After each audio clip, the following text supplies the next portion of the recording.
السلام عليكم ورحمة الله وبركاته.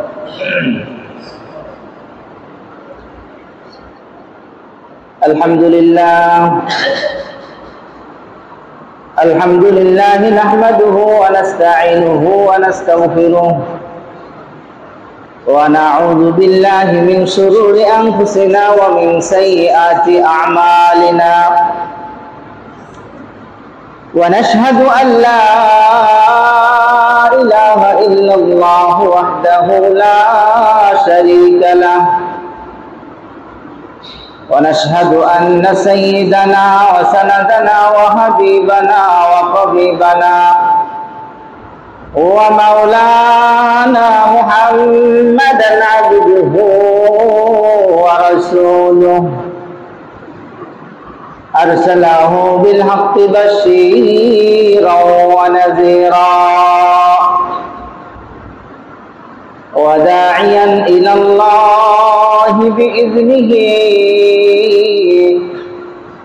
وسراجا وقمرا منيرا.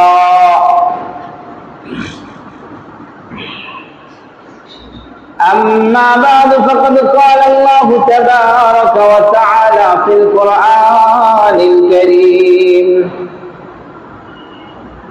أعوذ بالله من الشيطان الرجيم. بسم الله الرحمن الرحيم. ولنبلونكم بشيء من الخوف والجوع ونقص من الأموال والأنفس والثمرات وبشر الصابرين.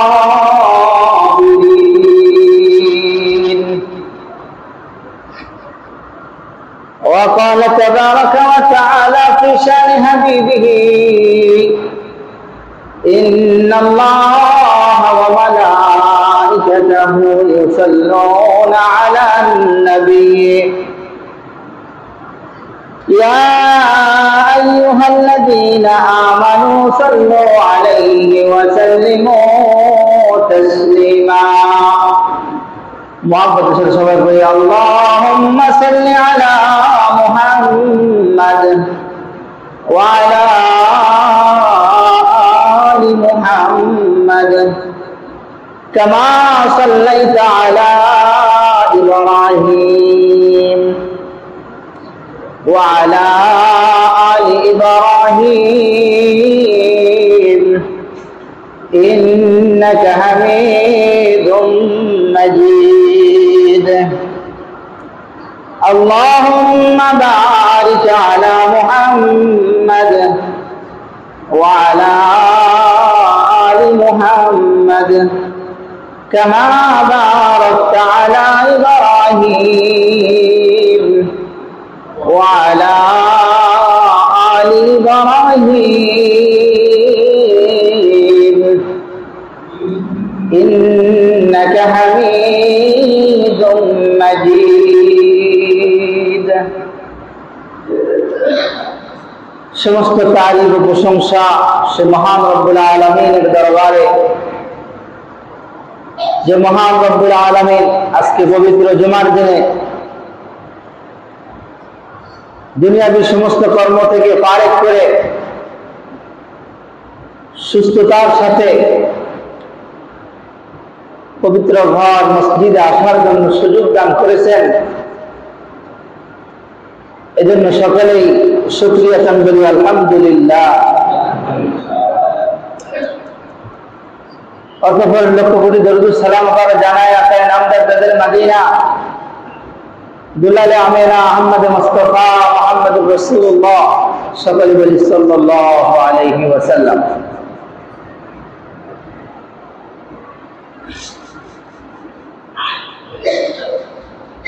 আমাদের অনেকের মনের ভিতরে একটা প্রশ্ন জাগে, আমরা হলাম মুসলমান জাতি,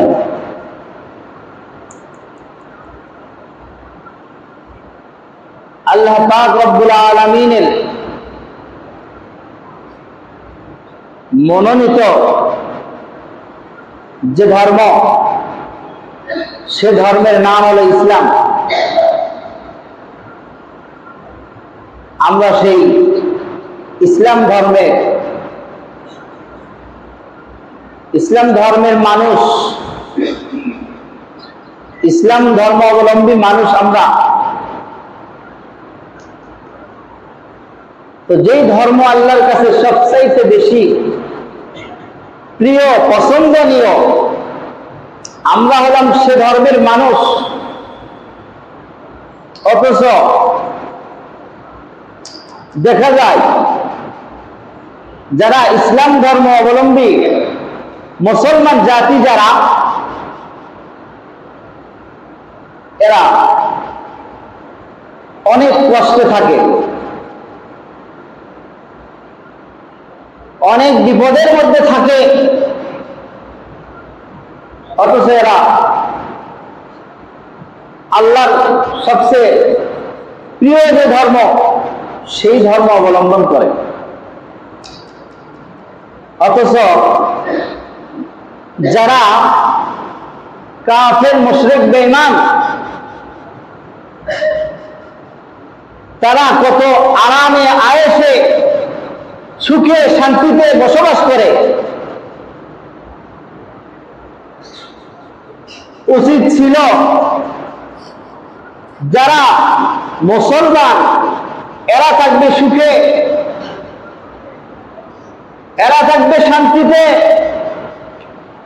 এরা বসবাস করবে আরামে, আয়েশে। কিন্তু দেখা যায় তার বিপরীত, উল্টা। মুসলমান জাতি সব কষ্টের মধ্যে, আর কাফের, মুশরিক, বেঈমান যারা, এরা সুখে, শান্তিতে, আরামে বসবাস করে।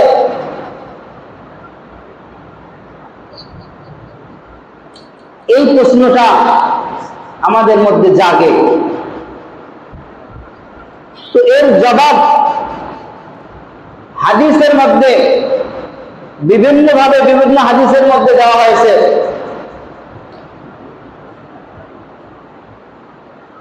প্রথম নম্বর কথা হলো, আল্লাহ পাক রব্বুল আলামিন যারা মুসলমান, এদের জন্য জান্নাত নির্মাণ করে রাখছেন।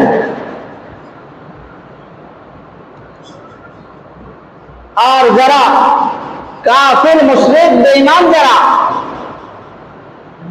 এদের জন্য জাহান্নাম। তো মুসলমান জাতির জন্য আল্লাহ পাক রব্বুল আলামিন জান্নাত নির্মাণ করেছেন। এই জান্নাতে যাওয়ার জন্য, জান্নাতে যাওয়ার জন্য যেই মুজাহাদা, যেই কষ্ট, যেই চেষ্টার পরিশ্রম করা দরকার, সেই মুজাহাদা আমরা করি না। যেরকম মুজাহাদা করা দরকার, সেই রকম মুজাহাদা আমরা মুসলমান জাতি করতে পারি না। যার কারণে আল্লাহ পাক রব্বুল আলামিন আমাদেরকে বিভিন্নভাবে সেই কষ্টটা, সেই মুজাহাদাটা এই দুনিয়া থেকে আমাদেরকে পুষে দেয়, যাতে করে জান্নাতে যাওয়া আমাদের জন্য সহজ হয়ে যায়, আসান হয়ে যায়। এজন্য দুনিয়াতেই আমাদেরকে কিছুটা কষ্ট, কিছুটা মুজাহাদা আল্লাহ আমাদের থেকে করাইয়া নেন। যেটা আমাদের করা দরকার ছিল, স্বেচ্ছায় করা দরকার ছিল, সেখানে আমরা ত্রুটি, ঘাটতি রয়ে যায়। সেই ঘাটতি পূরণার্থে আল্লাহ পাক রব্বুল আলামিন আমাদের দ্বারা সেই কষ্ট, সেই মুজাহাদা করায় নেন। দ্বিতীয় নম্বরের কথা হলো,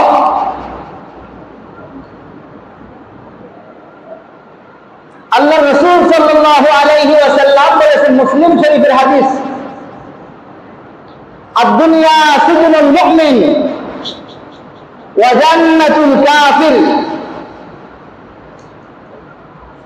দুনিয়াটা হলো যারা মুমিন, যারা মুমিন বান্দা, এদের জন্য দুনিয়া হলো জেলখানা, দুনিয়া হলো কয়েদখানা। ওয়া জান্নাতুল কাফির, আল্লাহ রাসূল সাল্লাল্লাহু আলাইহি ওয়াসাল্লাম বলেছেন, যারা কাফির, যারা মুমিন না, যারা কাফির, মুশরিক, বেঈমান, যারা, এদের জন্য দুনিয়া হলো জান্নাত। যারা মুমিন না, এদের জন্য দুনিয়া কি? জান্নাত। আর যারা মুমিন, এদের জন্য দুনিয়া হলো কয়েদখানা, জেলখানা। যারা জেলখানায় গেছে, দুনিয়ার জেলখানাতে যারা গেছে, তারা জানে জেলখানায় স্বাধীন নয়। যারা জেলখানায় থাকে তারা স্বাধীন নয়। যা ইচ্ছা, মনে যা চায় তা করতে পারে না। মনে যা চায় তা করতে পারে না জেলখানার মধ্যে, কারণ জেলখানায় সে স্বাধীন নয়, বন্দী।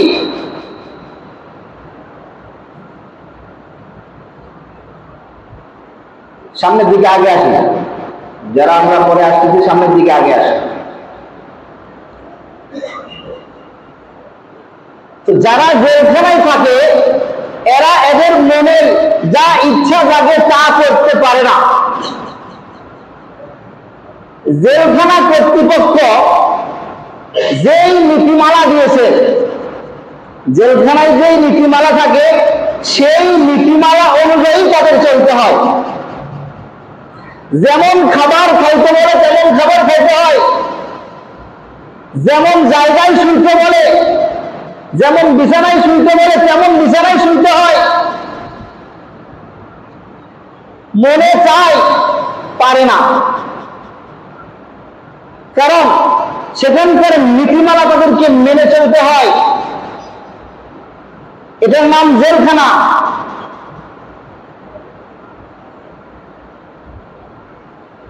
আল্লাহ পাক রব্বুল আলামিন আমাদেরকে দুনিয়ায় পাঠাইছেন। এই দুনিয়াতে আমাদেরকে আল্লাহ রাসূল বলেছেন যে এই দুনিয়াটা আমাদের জন্য জেলখানা, আমাদের জন্য জেলখানা। যারা মুমিন, যারা মুমিন মুসলমান, এদের জন্য দুনিয়াটাই হলো জেলখানা। কারণ দুনিয়ায় আমি স্বাধীন নই। আমরা মনে করছি আমরা স্বাধীন, যা ইচ্ছা তাই করব না। আমরা স্বাধীন নই। আমাদেরকে এখানে নীতিমালা দেওয়া হয়েছে, এই দুনিয়ায় বসবাস করতে হলে যারা মুমিন, তাদের জন্য নীতিমালা আছে। আল্লাহ এবং আল্লাহ রাসূল সাল্লাল্লাহু আলাইহি ওয়াসাল্লাম যেভাবে কাজ করতে বলেছেন, যেভাবে আমাদেরকে পরামর্শ দিয়েছেন, দিক নির্দেশনা দিয়েছেন, ঠিক সেভাবেই আমাদেরকে চলতে হবে। আমার মন যেভাবে চায় সেভাবে আমি দুনিয়ায় চলতে পারবো না, কারণ দুনিয়ায় আমি স্বাধীন নই। আমি আল্লাহর গোলাম। এই কথা আমাকে মনে রাখতে হবে, আমি আল্লাহর গোলাম, আমি স্বাধীন নই। দুনিয়া আমার জন্য জেলখানা। আমার মন চাইছে আমি মদ খাইব, খাইতে পারবো না, কারণ আল্লাহ রাসূলের যে নীতিমালা আছে সেখানে মদ খাওয়া নিষিদ্ধ। সুতরাং আমার মন চাইলে আমি খাইতে পারবো না। আমার মনে চাচ্ছে আমি ঘুষ খাইব, আমি একটা পদে আছি, চেয়ারে আছি, ঘুষ খাবো আমি, কিন্তু আমাকে মনে রাখতে হবে আমি কে। আমি কে? আমি একজন মুমিন মুসলমান। আমার নীতিমালায় আছে ঘুষ খাওয়া যাবে না। এ কথা মনে করবেন না কখনোই যে আমি স্বাধীন। আমি স্বাধীন নয়, আমি জেলখানায় আছি। এই জেলখানাতে যে নীতিমালা অনুযায়ী আমাকে চলতে হবে, ঠিক সেই নীতিমালা ফলো করতে হবে আমাকে। আমার মনে চাচ্ছে আমি অশ্লীল বেহায়াপনা নাচ গানে অংশগ্রহণ করব, শরীক হব, কিন্তু মনে চালেই শরীক হওয়া যাবে না। কারণ নীতিমালায় নিষিদ্ধ আছে। আমার মনে চাচ্ছে আমি যদি সুদ খাই আমার আর্থিক সচ্ছলতা আসবে, আমি খুব অভাবের মধ্যে আছি, সুদের একটা পন্থা অবলম্বন করি, মনে চাচ্ছে কিন্তু আমি জেলখানায় আছি। মনে রাখতে হবে আমি জেলখানায় আছি। এই জেলখানায় থাকার কারণে জেলখানায় যে নীতিমালা দেওয়া আছে সেখানে সুদ খাওয়া নিষিদ্ধ করা আছে। সুতরাং আমি সুদ খাইতে পারবো না।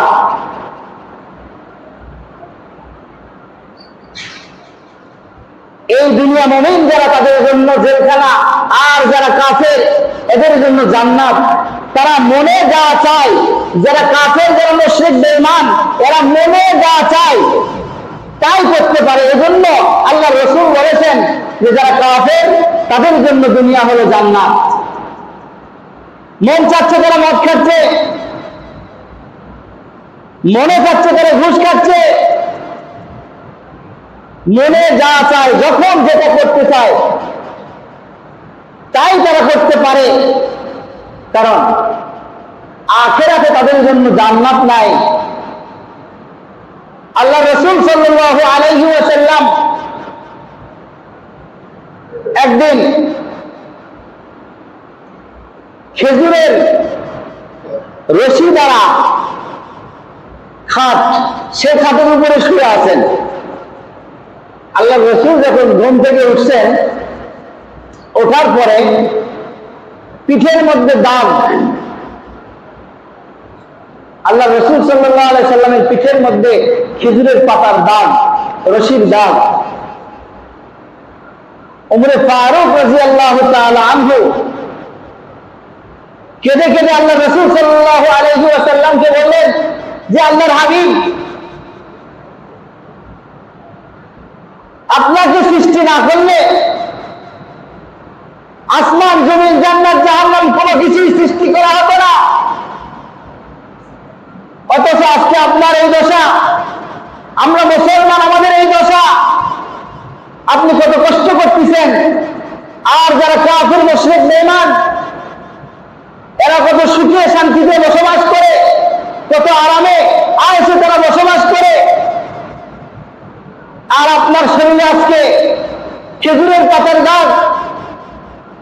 আল্লাহ রাসূল সাল্লাল্লাহু আলাইহি ওয়াসাল্লাম উত্তর দিলেন, উলাইকা কওমুন উজ্জিলাত লাহুম ফিল হায়াতিদ দুনিয়া।